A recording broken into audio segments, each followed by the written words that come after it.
This is Sarah Squires bringing you behind the headlines in today's edition of WYO Today Newsroom.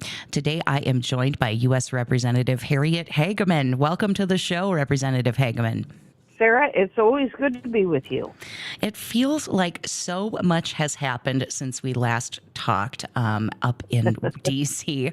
I think the last time we spoke, we were kind of in the throes of the long, protracted government shutdown. And, I know that we have the vote that passed that kind of reopened the government here. But I think for a lot of federal agencies, that funding just extends to the end of January. And maybe folks kind of don't know what the next step here is. So Representative Hageman, can you kind of roll out what we're looking at down the line here when it comes to the federal funding?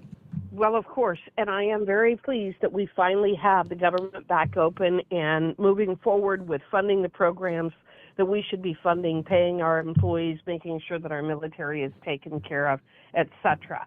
What we're doing is, yes, we did a CR, but what we also did with that continuing resolution that we adopted in November was that we also passed 3 appropriations bills, including the legislative budget. And what that means is in the event that the Democrats again tried to shut down the government in the future, we would be able to continue to pay our employees, which I think is an important is an important point. But with those 3 appropriations bills, we funded about 11% of the government. And so that side of the government will not be, again, subjected to any kind of a shutdown. We have funded those programs. Those will be funded through the September 30th of next year. That includes, we extended the funding for the Farm Bill. We did the ag appropriations, so it takes care of your SNAP benefits and things like that. So I think it becomes there's a lot less incentive to shut down the government now, just because it's going to have a negative impact on fewer people. How about if I put it that way? But now we're continuing to go forward with our other appropriations bills. We still have 9 appropriations bills that we need to finish. I believe that it was reported yesterday that Mike Johnson is going to be putting the NDAA, or the National Defense Authorization Act, on the floor. Obviously, that focuses on funding our military and our defense. And so that is an important step forward, and that should be hitting, I think that's going to hit the floor either this week or next week, but I'm hoping it's this week. And then again, we'll continue working on our appropriations bills, and I think that by that January 30th deadline, if I had my way, we would have all 9 of the bills done. But every single bill that we get done, it funds another portion of the government for the period of time up to September 30th, the end of the fiscal year. This is what I have been advocating for a long, long time. What has happened over time is that Congress has gotten used to doing what are called omnibus spending bills. And if you'll remember, every December, you end up with about a 2,000-page or 3,000-page monstrosity where the government tries to fund everything and then a lot more through that process, and nobody knows what in the heck the government has done. By going through and doing individual appropriations bills, we have a much better understanding of what we're funding, what we may be cutting, and the American people do too. Well, lots to come on that front.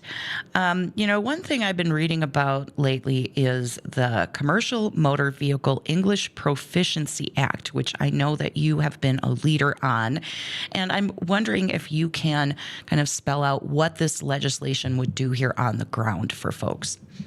So what I keep coming back to, and I think that I have indicated this perhaps before on this program, I know I've talked about it on other programs, but earlier this year, I have a nephew who has a trucking company. He has a couple of trucks and hauls cattle, and he got a hold of me and he indicated that they're having all kinds of accidents with people who clearly cannot speak English, and they do not know how to drive on our roads. And we started investigating it, and we found out that there had been a rule in place for many, many, many years that required English language proficiency in order to get a CDL or a commercial driver's license. And it's not just that you can speak the language, but perhaps even more importantly, as you're driving across the highways, being able to read the language, being able to read the maps, being able to read the warning signs on the highway, understanding how to drive under our road conditions. And in 2016, President Obama nullified that regulation. I wasn't aware of that. I don't think most people were. And what happened is we had the non-English speaking truckers just absolutely exploded, especially under the Biden administration, because we now have a pretty good idea that there are a lot of CDL mills out there where people can go and buy CDLs, regardless of whether they can drive the trucks or not, and as importantly, regardless of whether they can speak English. So as soon as I learned that, we got a hold of Secretary Duffy in the Department of Transportation, informed him of this situation. He immediately adopted another rule imposing English language proficiency and also tightening other aspects of the fraud associated with CDL licenses. And we're moving forward with codifying all of these requirements. We do not want people, a lot of the truck drivers come from Russia. They come from Kazakhstan. They come from Ukraine. These are people who cannot read our language. They cannot speak our language, and they're putting people in grave, grave danger. We've seen horrific accidents lately as these drivers have been incapable of driving on our highways, yet are driving 18-wheelers down the road at 80 miles an hour. Yes, that's definitely something that hits close to home, I think, for folks, who've been through the outcome for some of those issues. Now, I know this is an issue that we've touched on, but I know it's also something I think that's incredibly important here in Wyoming for folks, and it has to do with the Buffalo RMP and kind of the opening up of the coal industry here and getting that that regulation sort of out of the way. So what can you tell us about what's going on and what the action that's been taken on repealing the Biden-era Buffalo RMP? Well, this is also something that's very, very exciting, and I'm really proud of the work that we've done and that my staff has done with this as well. Under the Biden administration, Tracy Stone Manning was the head of the BLM, and one of her goals has always been to stop fossil fuel development and use in this country. She's really quite a very radical woman. And one of the things that they did is they adopted both the Miles City RMP and the Buffalo RMP. An RMP is a resource management plan, and it's a document that's done pursuant to FLTNA, or the Federal Land Policy Management Act. If you go to FLTNA, there are certain uses of our federal land: mining, grazing, oil and gas development, recreation, rights of way. Those are the things that are approved for use for our federal lands. But under Tracy Stone Manning and the Biden administration, they really wanted to elevate, quote, conservation over and above everything else. And they also wanted to stop all fossil fuel development. So one of the things that they did, and it's one of the most radical things that's ever come out of the federal government when you sit back and think about it, and you think about the energy demand in this country. But what they did is they adopted a moratorium to stop all coal production in the Powder River Basin in the near future. Now, they claimed that that wouldn't go into effect until like 2040, but that's untrue, because the fact is they knew that it would start having ricochet effects right now, because now is when these coal companies, number one, expand, get their permits, renew their permits, get their financing, buy equipment, all of that. This moratorium had a devastating impact on our coal industries in the Powder River Basin. Now, think about this. Coal is the largest resource for electricity production in the United States, and Wyoming, most specifically the Powder River Basin, is the largest coal producer in the nation. We power this country. We power this country, and the Powder River Basin is absolutely critical to being able to meet the demand. You've got all of this increased demand with data centers, with AI, with the race against China to be able to succeed in controlling AI into the long distant future. All of these things at the very same time that the Biden administration was trying to absolutely destroy our ability to produce energy domestically in this country, and it just made absolutely no sense. So in 1996, Congress adopted what was called the CRA, or Congressional Review Act. And what it does is it allows Congress to review any kind of a rule or agency action, a guidance document, a letter, instructions, anything that is issued by an administrative agency, Congress has the authority to review it. And if we disagree with what that agency has done, keep in mind, we're the legislative branch. If we disagree with what that legislative agency has done, we can issue a resolution called a CRA, or a Congressional Review Act. And if both houses of Congress pass that CRA, it goes to the president's desk and he can sign it. Well, we have done that now for both the Miles City RMP and the Buffalo RMP. Congress has passed resolutions, both the House and the Senate have passed the resolutions on that agency action, and it is sitting on the president's desk waiting for action. It's really a very exciting time, and it also demonstrates, it represents Congress finally stepping back up and reclaiming its legislative authority. You know, we have for so long, or Congress has for so long, abdicated its responsibility and given its authority to these administrative agencies. And this is an example of us clawing that back. Yeah, I think it's really an exciting time here where a lot of this work is sort of coming to fruition. And, when we talk about the Powder River Basin, I don't know if everybody kind of has those figures top of mind here, but we're talking about 48 billion short tons of coal and that you guys are unlocking here in taking this action. So we are eagerly awaiting President Trump's signature on that CRA.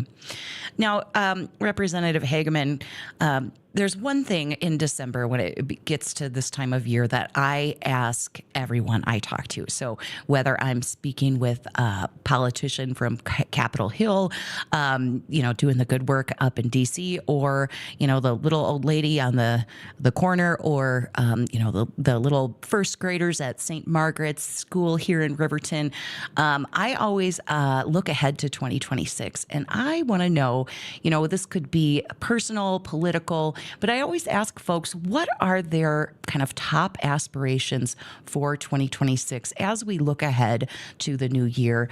Can you give us your thoughts on what you're hopeful for, as we come into the new year? That is an excellent question to ask all of your guests. There are so many things that are rattling around in my brain right now as to what I would like to see 2026 be. But one of the things is I would like to see that Congress actually carry out its constitutional responsibilities and authorities, do what we are responsible for doing in terms of budgeting, making sure that everybody understands what we're doing, transparency, and really representing the people of the United States of America based upon our legal and constitutional foundation, our background, who and what we are. Our country is based upon freedom and autonomy and personal responsibility. It is based upon community, and the way in which we have created our government is not for an all-powerful government out of Washington, D.C., dictating what everybody can do, but our local governments, our local communities, our local individuals working together to create the very best community for the citizens there that they can have. I'd love to see more of the idea and ideal of America put forward, and us actually realizing the promise that our forefathers gave us when they decided that we should be a republic, not a democracy. When they decided, when they made the decision and looked at codifying our natural rights, our First Amendment rights of freedom of speech and freedom of religion and freedom to peaceably assemble, our Second Amendment rights, our Fourth Amendment rights, our Fifth Amendment rights. I think about that, and I would like to see 2026 really be that year in which people fully embrace America, embrace the greatness of America, embrace the greatness of our past and our future, and look at and recognize and realize the fact that we are not the superpower of the world right now because of all of the negative things, but because of the positive things. Because we look at the individual, we recognize that there are certain truths that you simply cannot ignore. and that America is worth defending, America is worth fighting for, and America is worth protecting. Well, that is certainly an inspirational look ahead at 2026. I think we all aspire to, really value the privilege, quite frankly, that we have here as Americans. We're all kind of born into different circumstances, but being able to live, work, love, and dream and work towards our goals here as American citizens is one of the most incredible blessings I think that we can have. So, Representative Hageman, I want to thank you as always and wish you a very Merry Christmas as we look ahead to the holiday season, to Christmas, and to the new year. Thank you so much for joining us today. Merry Christmas, Sarah.